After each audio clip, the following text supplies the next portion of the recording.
صل وسلم وبارك عليه وعلى آله. قال شيخنا المعلم رحمه الله ونفعنا بعلومه وبارك بعلومه في الدارين آمين رضي الله عنه. Kita lanjutkan muzakarah kita beberapa minggu yang lalu. Berapa tahun yang lalu? Ya, karena dengan kondisi serba sibuk, yang hajatan berturut-turut, iya, yang meninggal kemudian berturut-turut, ada halangan besan, ada halangan yang lain, sampai 45 minggu, sampai 40 hari. Alhamdulillah pada malam hari ini kita berjumpa di tempat yang mulia ini. Mudah-mudahan senantiasa kita selalu diberikan cucuran rahmat, maghfirah serta taufik hidayah dari Allah Subhanahu wa taala. Amin. Bismillahirrahmanirrahim. Nah, boleh.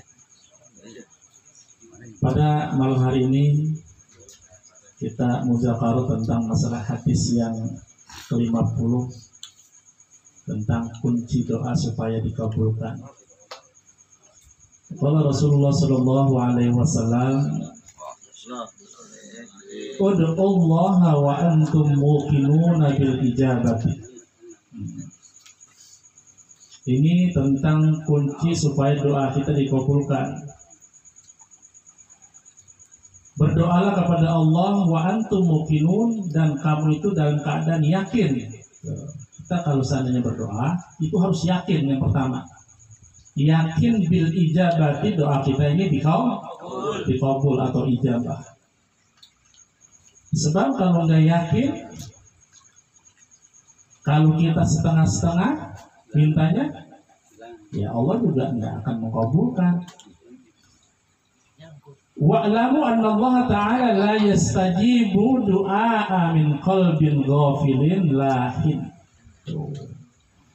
Ketahuilah olehmu, sesungguhnya Allah Subhanahu wa ta'ala la yastajibu du'a, tidak menerima doa kita min qalbin ghafilin, dari hati yang lalai, lahin, dan tidak khusyuk. Yang pertama, kita harus yakin bahwa doa kita ini akan diterima oleh Allah Subhanahu wa ta'ala. Kalau nggak yakin, nggak mungkin dikabul oleh Allah Subhanahu wa ta'ala. Al-yaqinu la yazalu bisakal, dan keyakinan itu adalah di atas keraguan semuanya.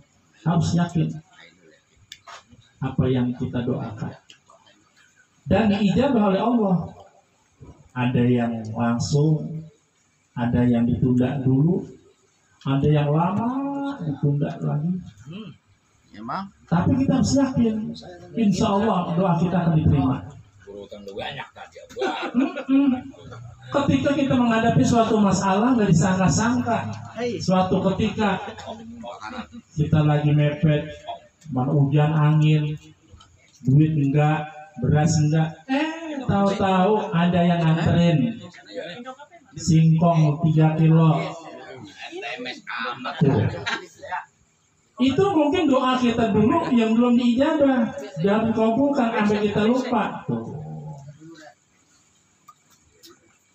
Kenapa? Pantas kalau seorang penyair mengatakan bahwa Allah murka apabila engkau tidak meminta kepadanya. Tuh. Sedangkan manusia marah apabila engkau meminta kepadanya. Itu perbedaannya. Ketika seorang hamba habis sholat, kemudian serapat-serepet langsung bangun pergi, nggak berdoa lagi, nggak minta, inilah kata Allah manusia yang paling tersombong. Iya. Begitu angkuh dan sombongnya. Kenapa? Dia nggak minta sama Tuhan. Sementara ud'uni astajib lakum, mintalah kepada aku, insya Allah aku akan perkenankan permintaanmu. Untuk itu. Makanya di sini tuh, wa'lamu annallaha ta'ala la yastajibu du'a min qalbin ghafilin. Kalau Allah itu nggak bakalan terima doa kita kepada orang-orang yang hatinya lalai, lahin, kemudian nggak khusyuk, Itu. habis ya doa terima ya. Jadi belum berdoa udah apatis atau ya itu putus asa doa, dia kan nggak bisa diterima. Pesimis. Di zoni abdi, kata Allah dalam hadis qudsi seperti itu tuh. Aku ini tergantung sangkaan hambaku. Kalau kata aku diterima, insya Allah istajib, dikabul doa kita. Kalau kitanya ragu, ya nggak diterima, ya enggak, ya kagak lah. Ya ini mah. Ya. Kenapa nggak yakin? Kalau kata Mas Denny mah apa pesimis apa? Iya, pesimis. Allah murka sekali apabila engkau tidak meminta kepadanya. Allah murka. Sebaliknya manusia, sedangkan manusia apa? Marah apabila engkau meminta kepadanya. Tuh perbedaannya. Kalau Allah murka dimintain, kalau kita marah apabila diminta. Itu kata penyair. Selesai kan? Jadi kunci doa supaya dikabul adalah pertama ya yakin, hati jangan mulai nggak khusyuk. Ini doa amin, pikiran kemana tahu ngerawat dari Sabang sampai Wanore. Wanore. Wanore mah itu ya, salah. Iya, pikiran ke pasar, pikiran ke Gandrung ya kemana tahu. Ini kata goflah, lalai. Ambil mangi belum dicabut. Jadi yang namanya doa itu kita yakin ya Allah pasti doa kamu terima, kamu pasti dengar. Begitu.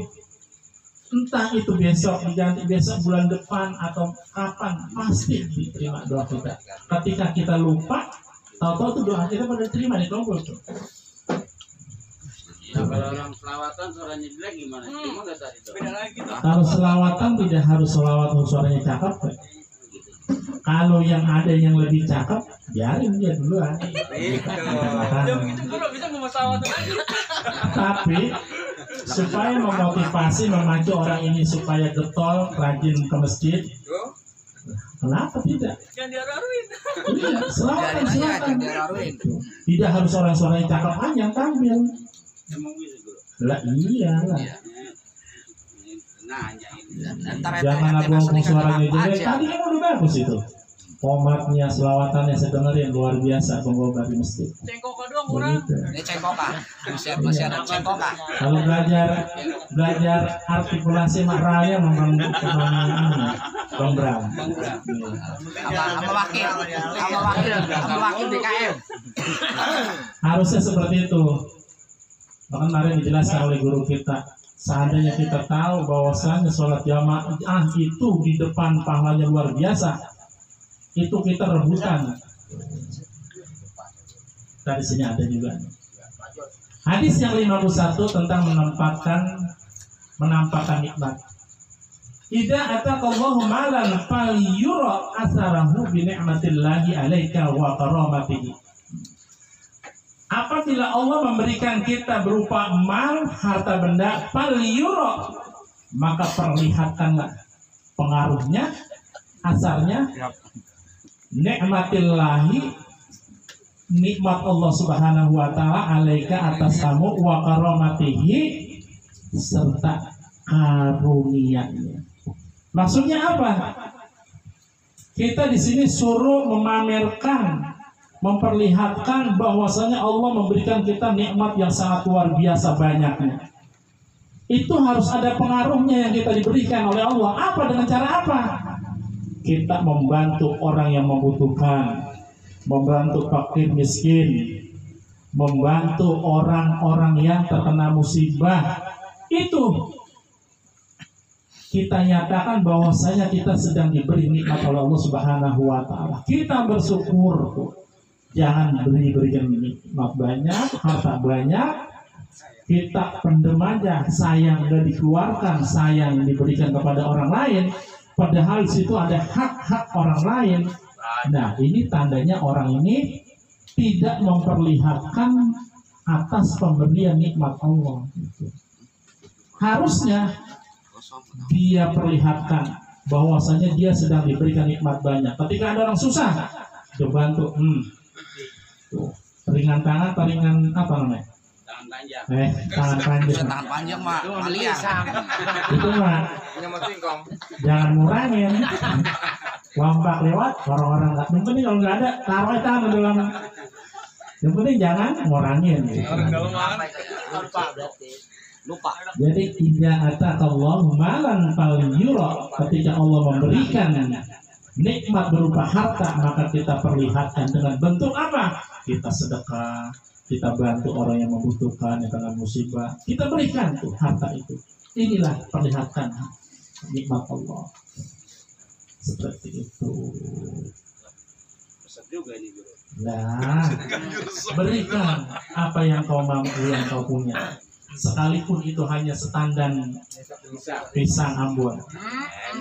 Emang kita diberikan nikmat Allah itu, kita berikan sesisir. Berkah. Iya, berkah. Tangkung, kemangi, gak apa-apa. Itu sedekah yang kita punya, yang Allah berikan kepada kita beri.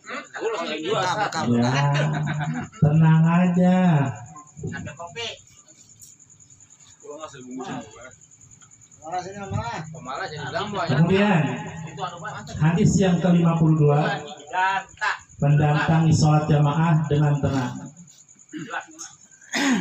Idza ataitumus sholata fa'alaikum bis-sakinah. Ketika kita datang ke masjid untuk sholat, fa'alaikum bis-sakinah, maka berjalanlah dengan tenang. Enggak boleh terburu-buru. Enggak boleh apa namanya? Bahasa Spanyolnya mah teragak-geragan. Iya. Nggak boleh seperti itu. Suruh jalan santai, tenang gitu. Wama adrakum fasallu wama fatakum fatimu. Ketika kita menemukan rakaat dalam sholat, kita masbuk, kita kerjakan. Ketika itu kita menemukan sholat seperti itu 2 rakaat, kita kerjakan. Kemudian apabila terlewat, kita tambahkan, kita sempurnakan. Itu namanya masbuk. Nggak usah kita terburu-buru, ketinggalan. Tetap aja kata Allah pahalanya sama dengan orang yang takbiratul ihram pertama bareng imam. Di kita kan kagak lari, ngebrek. Apa lagi? Cuma dapat onta. Dia datang sebelum maghrib. Sebelum waktu sholat dia udah datang, dia wudu, dia sholat tahiyatul masjid, dia iktikaf, nungguin sholat itu yang luar biasa, sempurna. Pahalanya dapat, iktikafnya dapat, kemudian menunggu sholatnya juga dapat, jamaahnya dapat. Ini adalah orang yang sedang keadaan baru pulang kerja, kemudian kumandang azan, dia wudu di rumah. Kemudian dia jalan ke masjid, enggak usah terburu-buru, jalan saja dengan tenang, enggak boleh tergesa-gesa. Ketika kita menemukan itu udah rakaat yang kedua, kita sholat, kemudian kita sempurnakannya, itu masbuk namanya. Ngobrol mana tadi? Ngobrol. Kecuali Kami ngobrol kan ada. udah Allahu Akbar. Jalan tuh. Hah? Jalan. Kita ngopi, kita terus belum masih setengah gelas, kita terusin aja. Lain, itu namanya melalaikan. Kalau kita mendengar azan, langsung kita wudhu, kita berangkat ke masjid, itu namanya tidak lalai. Tapi kalau kita nonton TV, kita terusin nanggungin, ngopi, rokok, nanggungin, nah itu namanya lalai, gitu. Saya bener banget. Kecilin lagi aja, kecilin dikit. Iya. Karena bisa aja digedein. Iya. Bisa aja karaoke lagi. Kapan ini lah lagi aja. Nah, turun tanggung main. Hah? Turun ada ajang tanggung main. Oh gitu. Ngurutnya harus tetap waktu, Bang. Habis maghrib boleh, habis isya boleh. Yang bagus habis isya, udah sholat isya. Aja gimana itu? Terus habis asar boleh, habis zuhur boleh. Jangan waktu sholat murut, salah. Sholat dulu baru murut. Ya, udah nungguin lah, ilah masak kemana? Agak ribet, kita yang bikin ribet. Kalau rezeki mah Tahu mana? waktunya sholat cuma urut. Akhirnya tuh kita kagak puas konsumen. Terburu-buru alasan tukang urut pintar yang gitu mah. Kita tahu. Kita belum sholat Johor ini. Nah, kalau urutnya udah 2:30. Coba kalau urutnya habis sholat dulu baru urut. Nah, santai tenang, urutnya juga enak.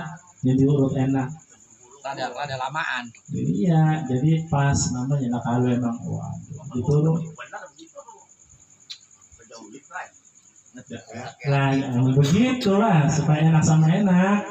Jadi kan yang diurut ikhlas gitu, yang urut juga enak, ngopinya sambil ngetehnya.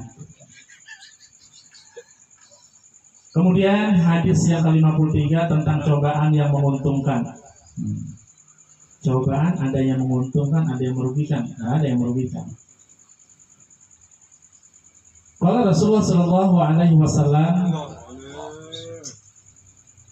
"Idza ahabballahu 'abdan ibtala'u liyasma'a tadarru'ahu." Idza ahabballah, ketika Allah mencintai abdan seorang hambanya, ibtalahu, maka dia akan diberi cobaan oleh Allah. Apa tujuannya? Liyasma'a tadarru'ahu, supaya Allah pengen dengar ini rintihan hambanya untuk meminta kepadanya. Jadi cobaan yang menguntungkan adalah tujuannya supaya kita lebih peka, lebih taqarrub, mendekatkan diri kita kepada Allah Subhanahu wa taala. Jadi yang namanya cobaan itu ada dua, ada kalanya itu untuk meninggikan dia derajatnya, ada yang untuk membersihkan dia. Sama saja sih. Jadi nggak enak-enak aja orang tahu-tahu pengen diangkat derajatnya tanpa ada ujian. Sama halnya kita sekolah naik kelas, naik dari kelas 2 ke kelas 3 pasti ada semesternya ujiannya. Kalau nggak ada ujiannya enak bener, kayak kemarin lulusan corona gitu. Kelas 6 kalau ada ujiannya beda kualitasnya. Kalau biasa-biasanya kan ujian nasional UN, tahu-tahu kemarin kagak, karena nggak boleh ke sekolahan, nggak boleh berjumpa. Akhirnya tuh 2 tahun itu kita sekolahnya dari, kita nggak tahu kualitas anak bagaimana. Kenapa? Sekolahnya melalui jarak jauh. Sekarang alhamdulillah sudah PTM, sudah tetap muka. Kalau nanti ada gelombang yang ketiga, wallahu a'lam cuma. Jadi yang pasti, ketika Allah mencintai seorang hamba, pasti melalui proses cobaan. Tujuannya apa? Allah pengen dengar rintihan kita. Bagaimanakah dia nih ketika diberi cobaan dengan musibah atau dengan yang lainnya yang tidak mengenakan? Kira-kira ini hambanya bagaimana nih? Apakah dia lebih dekat kepada Allah atau bertambah jauh? Kalau dia betul-betul orang yang beriman, tentunya dia akan selalu ingat kepada Allah setiap saat, setiap detik. Dan dia berhusnuzon bahwasanya ini adalah cobaan yang diberikan kepada saya. Apakah saya ingin menjadi orang yang betul-betul tawakal menerima atau orang yang berkeluh kesah? Disitulah kan orang ada bahasa orang kampung kita dulu mah, ya Allah begini-gini amat sih, padahal saya sholat, saya zakat, saya puasa, ini masih begini-gini aja sih, susah jalan terus. Utang nanti sakit pada sakit. Kalau ganggu enggak, cobaan enggak bisa. Sama. Enak lagi nyiram gubar. Dulup. Ini lagi nyiram kan enak. berkah sama air. Jadi Kah itu namanya. itu kita husnuzon, inilah mungkin cobaan saya. Ini belum seberapa, kita baru tiba kampung lelep ya. Emang bijinya masih banyak, masih berapa botol, sebelah lagi. Baru kangkung. Orang-orang rumah yang kelap. Tuh. Bener gitu. Iya. Halus kampung mah. Masya Allah. Lah, Nabi Allah, Ayub, mana kan cobaannya? seorang nabi rasul ketika diuji coba dia sakit, agak kunjung sembuh. bininya semuanya pada kabur karena sakitnya adalah Yang lain. koreng kan, sampai belatung itu pada tinggal di badannya. Saking itu solehnya nabi, ketika dia sholat dicopotin satu-satu, ditaruh di batok. Habis sholat ditaruhin lagi masing-masing, dia di sini, dia sini. Sampai seperti itu. Apakah dia mengeluh? Tidak. Istrinya yang tadi setia akhirnya meninggalkan dia. Anaknya mati semuanya. Pohon buah korbannya semuanya hangus, terbakar semuanya. Itu ujian seorang nabi sampai kayak gitu. Kita juga sama hambanya, ketika Allah sayang sama kita dikasih ujian. Bisa saja orang tua kita meninggal, anaknya meninggal, itu kan belahan jiwa. Lalu orang-orang yang imannya kurang kuat, dia akan ngerusula. Tahu ngerusula? Iya. Ngerusula adalah orang yang tidak menerima takdir Allah. Akhirnya dia mengeluh. Itu tandanya orang yang tidak siap. Contohnya kayak saya kemarin udah kelap dengan sula udah agak makan udah ini. Ya, padahal mah di rumah 2 piring nambah. Agak makan ada ini. Itu jangan sampai ya. Sebab apa? Walana buluwannakum bisyai'in minal khawfi wal ju' wa naqsin minal amwali was anfusi was samarat wa basyiris sabirin.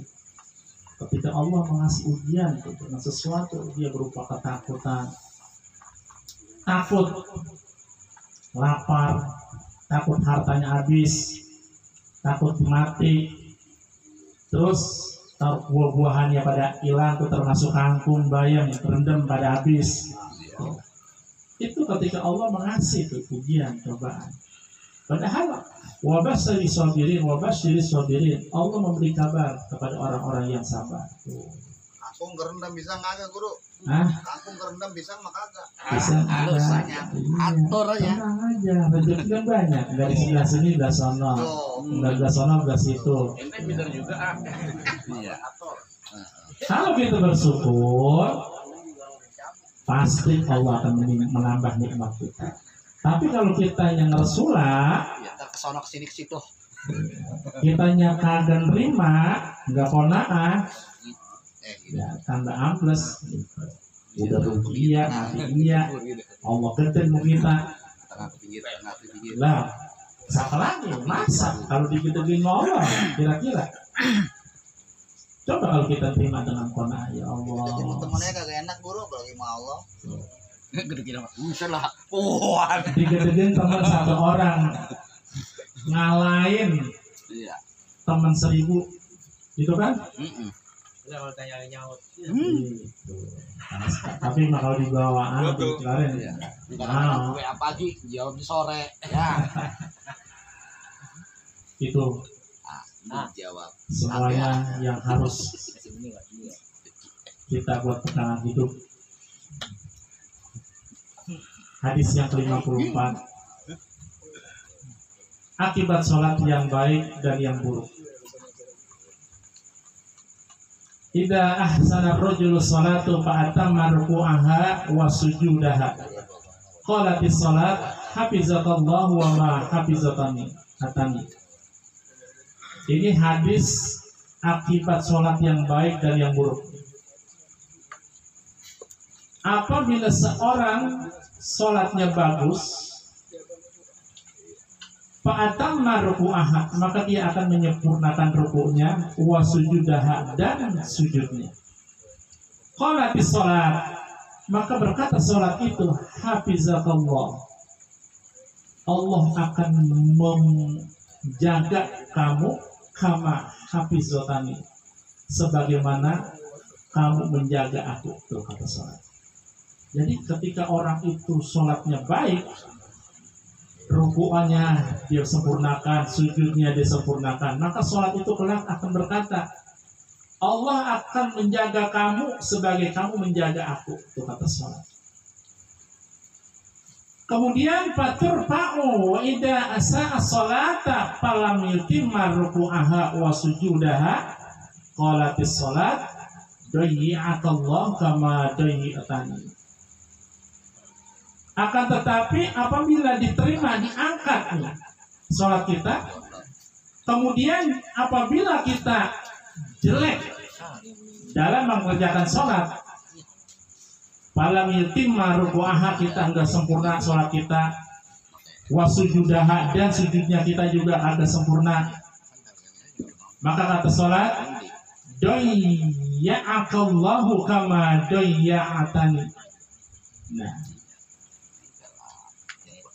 kamu akan menyia-nyiakan dirimu di hadapan Allah sebagai kamu menyia-nyiakan diriku. Kata sholat seperti itu. Kamu akan disia-siakan di hadapan Allah sebagaimana kamu menyia-nyiakan aku. Nanti sholat seperti itu. Kemudian apa? Fatulaf kama yulaku saubul khalaqu.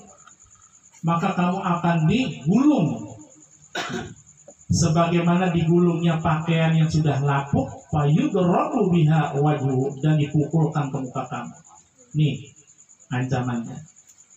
Jadi orang yang sholatnya baik pasti dia menyempurnakan sujudnya, rukuknya, enggak tergesa-gesa, enggak asal-asalan. Maka sholat nanti akan berkata, kamu akan dijaga oleh Allah sebagaimana kamu menjaga aku, menjaga sholat. Tapi kalau kamu mengerjakannya ini jelek, sujudnya nggak rapi, tergesa-gesa, pikiran ngelantur, kemudian rukunya juga tergesa-gesa, maka sholat akan berkata, kamu akan disia-siakan sebagaimana kamu bisa menyia-nyiakan aku, kata sholat. Nanti kita bagaikan baju yang sudah lapuk, digulung dan digebuk ke muka kita. Di laundry enggak? Buah mending kalau di laundry. Udah nggak laku, bagaimana sih kalau udah lapuk, udah kucal, Pada bolong. kita digulung begitu aja, udah gitu dibuat menggebuk muka kita lagi. Camat kan itu. Ini kan gini guru, ya kalau kita sholat jamaah kan palanya besar ya. Kalau kita makan buahan ini lagi mana? Buahan. Palanya. Buahan. Iya, kan kita berjamaah juga nih. Tapi kan kalau konteksnya kan beda. Kalau sholat jamaah, pertama sholat kewajiban. Berjamaah juga guru kan. Ini mah taklim. Kalau sholat jamaah pahalanya berpasti kan, 27 rakaat berjamaah. Dengan pertama ikhlas, nggak riya, ya kan? Kemudian kita duduk taklim nih, udah duduk taklim, jalan dari rumah aja kita niatnya pahalanya udah besar ya. Sampai sini duduk, terus kita disediakan halwa, fakihah, makanan nih oleh tuan rumah. Kita makannya dapat pahala, yang ngerjain yang ngesin juga dapat pahala. Tuh. Jadi Anda udah pahala ngaji, pahala makan itu, pahala minum kopi. Tuh. Iya kan kita perlu tahu. Iya, jadi semuanya banyak Pak dapatnya. Kagak, kepalanya situ lari kemari yang ngeluarin. Dia dapat. Iya. Bukan udah ngerotok, belum tahu aja. Kita nanya teh, karena kita nggak tahu. Jadi kalau bagian aja nih pahala banyak banget ini ya.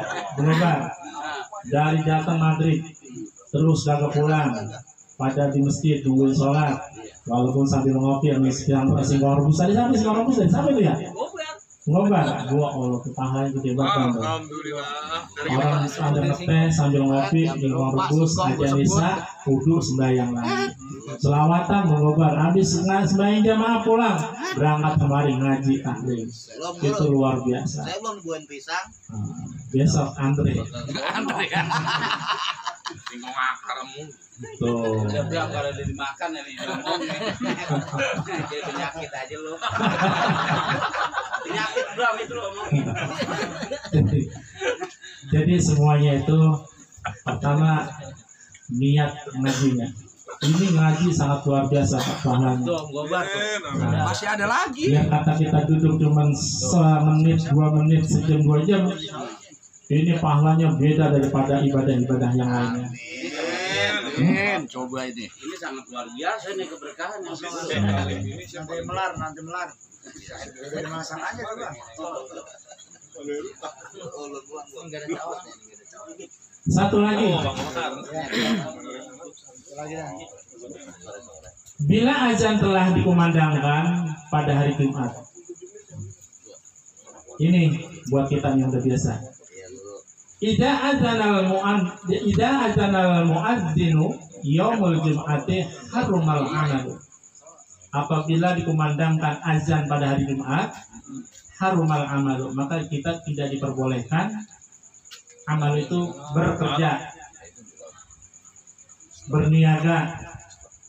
Maka kita harus menyegerakan untuk sholat Jumat. Apabila itu kumandang azan, lepas semua kerjaan, dagang semua tinggal. Kalau yang pada pernah udah pergi haji pengaji kan ya, semuanya itu tinggalkan dagangan. Enggak kayak di Indonesia dikurubin, diikat, digubet, Kambing. takut kambing malah hitam. Dagangannya takut ada nyomot. Kalau di Indonesia begitu, kalau di Arab kan lepasnya tinggal semuanya. Udah, semuanya ke masjid. Mendesal nggak ada kambing aja. Bersih, ada sih. Kalau ketiduran guru gimana guru? Lain lagi. Itu ada hukumnya lagi. Ada, ya ditinggal aja. Biasanya kalau ketemu itu kalau gobar itu Sebab kalau bawa ini hari Jumat beda dengan hari yang lain. Hari Jumat adalah hari Sayyidul Ayyam, yang mana di situ ada kewajiban mingguan yang kita laksanakan ialah sholat Jumat. Ya ayyuhalladzina amanu idza nudiya lis-sholati min yaumil jum'ah fas'au ila dzikrillah wa dzarul bai' dzalikum khairul lakum in kuntum ta'lamun. Jelas ya, Al-Qur'an begitu. Bagi orang-orang yang beriman, apabila sudah dikumandangkan atau dipanggil untuk melaksanakan sholat, fas'au ila dzikrillah, maka bersegeralah kita untuk mengingat Allah. Maksudnya adalah untuk berangkat ke masjid. Wadarul baik, tinggalkan jual beli. Dzalikum khairul lakum, inilah lebih baik buat kamu. In kuntum ta'lamun, jika kamu orang-orang yang mengetahui. Makanya untuk malam Jumat, untuk hari Jumat beda daripada hari yang lain. Jadi Pak RT subuh jam 11 sampai masjid dulu. Lebih baiknya seperti itu. Ketika yaumul Jumat kita siap-siap. Kalau tradisi orang dulu, hari Jumat adalah hari yang betul-betul istimewa. Jauh-jauh hari pakaian yang khusus hari Jumat itu dipisahkan. Dia gosok, gempi, digosokin tuh bajunya, sorbannya, kainnya. Ketika jam 11 dia udah pakai, udah mandi, udah keramas, udah rapi, dia berangkat. Sampai di masjid, dia sholat tahiyatul masjid. Dia iktikaf. Itu kalau orang dulu seperti itu. Pakaiannya dikhususkan hari Jumat. Minta gosokin biar rapi. Beda dengan dari hari-hari yang lain. Tuh, kalau orang-orang dulu seperti itu. Kemudian tradisi juga orang Betawi biasanya kemana-mana ini kainnya yang dipakai di leher ya. Pakai doang lagi. Iya. Ini memang tradisi orang Betawi kalau dulu begitu. Sengaja dia pakai kainnya di leher apa? Ketika di mana-mana dia mampir langsung sholat. Dia ikhtiar takut ini kainnya, tangannya kotor yang dia pakai. Makanya orang Betawi itu tradisinya sekarang itu kainnya ada di leher. Kalau sekarang hanya jadi simbol saja. Nih tradisi Betawi, baju koko, mangsi, kainnya di leher. Tapi bukan buat sholat, hanya di bang pejengan doang. Kalau orang dulu kemana-mana, orang tua dulu, Apik. kalau berangkat kemananya pasti kainnya adanya di leher. Tujuannya apa? Di mana saja perjalanan, ketika waktu sholat dia mampir ke surau, ke musola, masjid, dia sholat. Untuk apa? Kain celananya dibuka, dia ganti dengan kain. Tuh tujuan orang Betawi. Sampai sekarang simbolnya itu Jakarta, Betawi seperti itu. Cuman kalau sekarang buat pameran, kainnya bisa ada di leher. Sebayang lah, ada dipakai kain tetap aja di leher. Gantung aja. Gantung.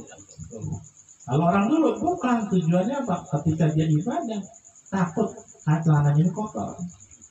Kalau sekarang hanya sebagai pameran pemantas budaya Betawi. Padahal mah tujuan orang Betawi mengajarkan untuk jaga-jaga waktu sholat, ya sholat. Seperti itu. Nggak ada bang, melar itu. Oke, kita tutup. Saya juga mau ke Bogor nih malam ini. Nah, ada waktu mendadak paket gara-gara tadi nggak dikirim, saya harus kirim sekarang. Habis ini ntar kita pesawat langsung landing. Jalan-jalan aku nih. Kita tutup ya. Al-Fatihah. Bismillahirrahmanirrahim. Alhamdulillahirabbil alamin arrahmanir rahim maliki yaumiddin. Iyyaka na'budu wa iyyaka nasta'in ihdinas siratal mustaqim.